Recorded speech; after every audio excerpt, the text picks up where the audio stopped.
In Nigeria, motorists are now struggling to keep up with the rising cost of fuel.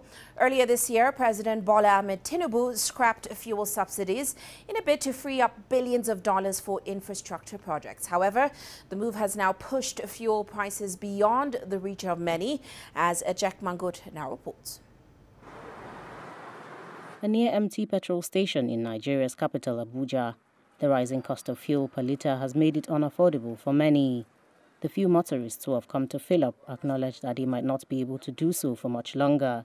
Like this, my tank before, I used to, full tank was 13,000, 12,000 something, but now it's close to 50,000 to fill this tank now. I'm hoping that it doesn't go beyond this level so that I can continue to manage to buy. If the price of fuel keeps rising, I and many other Nigerians will be unable to afford it because things are hard.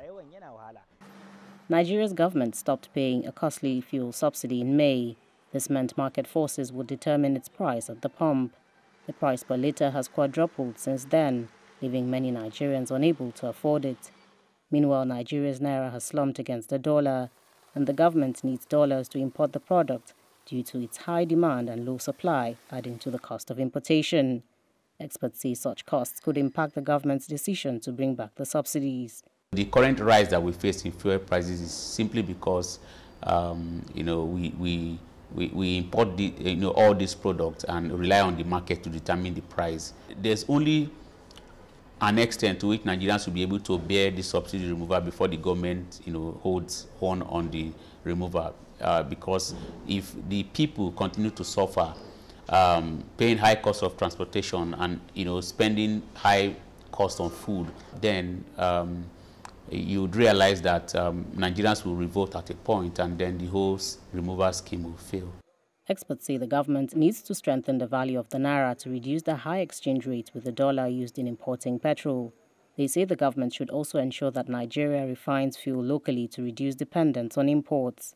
We need some time to get to that point where production will stabilize. But that is, for us, the most sustainable way of getting the exchange, the exchanges to be stable.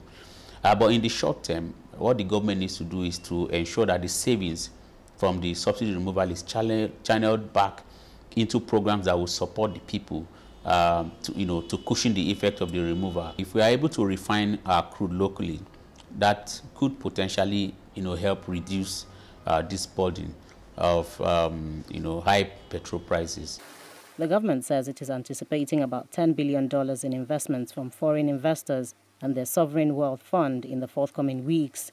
This influx of funds aims to maintain liquidity, ultimately alleviating the demand for the dollar and subsequently reducing the exchange rate. Nigeria's government says it has saved about $1.3 billion in the first few months of the removal of subsidies, which will be used in infrastructure development and improving other sectors of the economy. It has also said local refining of crude oil will begin by the end of 2024 to reduce dependence on imports. But until then, Nigerians will have to keep paying higher for fuel unless the government resumes subsidy payments. Jack Mangut, CGTN, Abuja.